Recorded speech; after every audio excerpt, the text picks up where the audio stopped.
Nag-ex-deal kami. Sabi ko, yung ibon mo, papalitan ko ng aso. Anong, Oo, ng American Bully.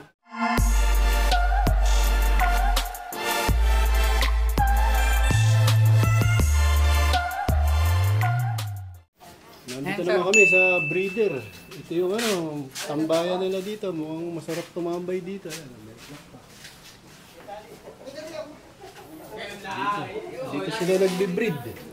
Oo, medyo kulong lang siya kasi meron one time yung isang breeder namin hindi siguro nasara ng ayos, may nakawala. Ah. Kaya ito, na-improvise namin, saka since mahangin nga dito sa taas. Kaya medyo takip na takip. Mahangin din sa taas eh. Yan yung... Malamig nga dito mga kalapatids. Parang Tagaytay. Kaya dito lang yung yung open ito lang yung open. Ba't dito yung bomba ng hangin? Pag ganito kasi from Silangan. Kumusta naman dito pagka yung tag-ulan? Okay naman malamig? Sir. Hindi naman siya ganung malamig. Pero okay din. Hindi naman nagkakasipon yung mga ibon. Saka sabi nga nila, pag mas maganda, mas ma-expose sila para mas masanay din sa klima. Yan, sir, ang aming mga breeder. Napansin ko, may nakasalang sila. Mga tong mga nakasalang? Pang North po. North na po. North. Ano mga lahi nito? Ito po. Baka mawala, sara natin. Ito yung sabi sa amin ni Sir Ferdy, ni Sir Mario, lahi doon ni Jaime Chua po. Jaime Chua, unbelievable. Unbelievable. Petit. Petit po ang tawag nila. Yung si Petit po, yung full clacking mula Ligaspi hanggang Tacloban po. Oh. Actually, nung dalhin sa akin ni Sir Mario yan, sabi niya, going late na. It's up to you kung recover nyo? I-recover mo, hindi. Sobrang payat niya dati, tapos may halak. Tapos ang dami namin binigay na gamot. Tapos sabi ko nung parang no chance na to, kahit na lang, binigyan ko na lang ng herbal, lagundi, oregano, bawang. Doon siya gumaling. Yung dahon talaga yung binibigay ko, hindi yung buong dahon yung sinusubo ko. Yun, okay naman. Kinaga mo? Kinaga, nag-recover naman. Ilan na yung ibon namin na almost papatay na nagkasipon, nare-recover namin. Ng herbal? Ng herbal din. Ang galing. Yan, lagundi, sambong. May tanim kayo dito? Nandito. Kasi yung location nga namin is parang gubat or nasa rural area. So, halos lahat ng mga organic na gamot, mga halamang gamot. Mga organic ka? Meron dito. Galing. Sino yan? Ludo Classens po. Ludo? Straight import from US po. Ludo. Galing din yung kay Sir Mario Bradlock.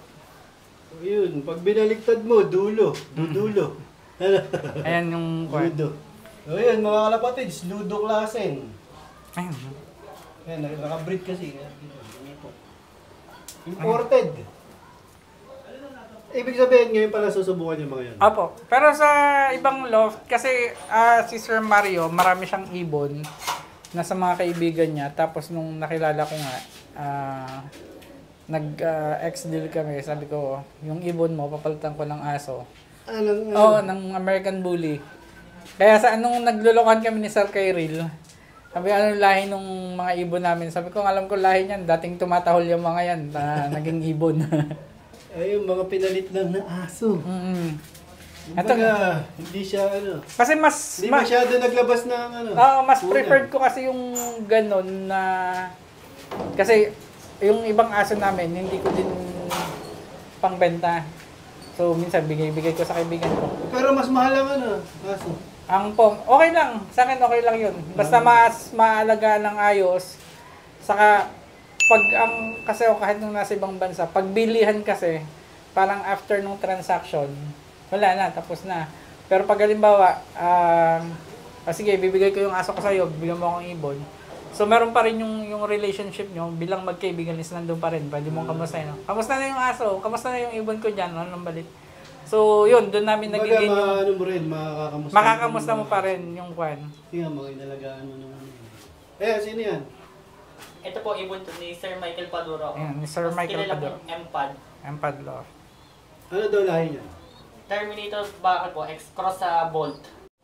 Yan. Bakal, tsaka bolt. Apo. Yung bolt, matutulin niya na.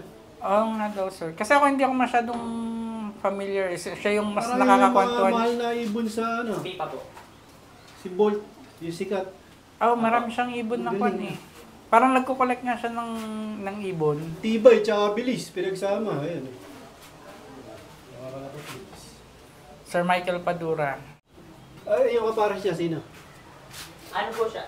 Ulila po, ex-DDB po. BDB. At kay Sir Michael Padura din yan. Parang pong Ang dami yung ibon niya, ano? Dahil sa palitan niya ng ano. And then, kay Sir Michael, inawitan lang namin yan. Tapos yun nga, since laging kakwentuhan ng anak ko, naging kaibigan niya. So, ito yung binili namin. Ito yung binili namin. Tapos nung later on, nung mag-visit ulit kami, pinadala niya yung kak. Sabi, ito na ipares mo para hindi ka na maligaw, sigurado na.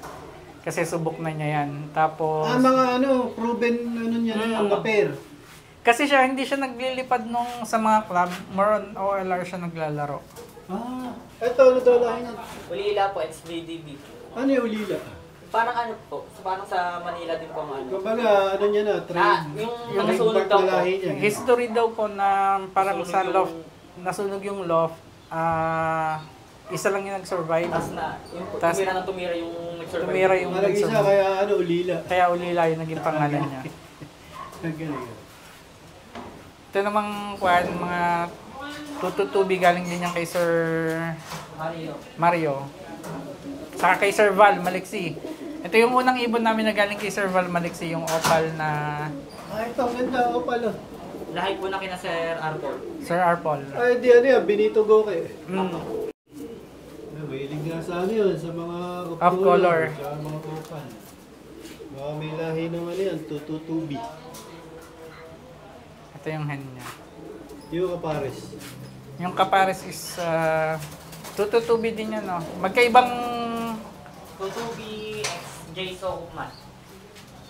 Cookman, magaling din yun. May tulin. pero hindi pa namin dito tetestingin namin. Tututubi. Tututubi. Pare sila may tututubi. Ako.